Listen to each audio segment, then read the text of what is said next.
Сегодня 27 июня 2019 года, время 19 часов 14 минут.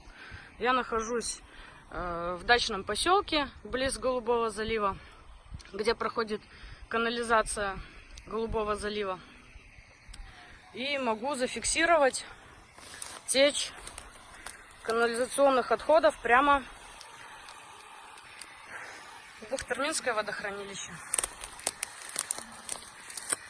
Сейчас подойду поближе, чтобы это показать.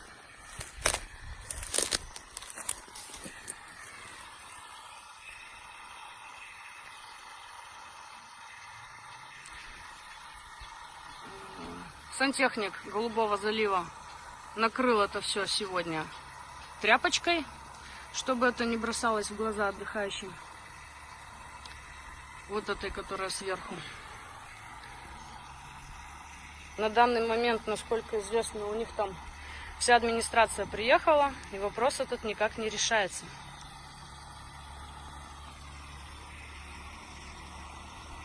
Вот такая красота.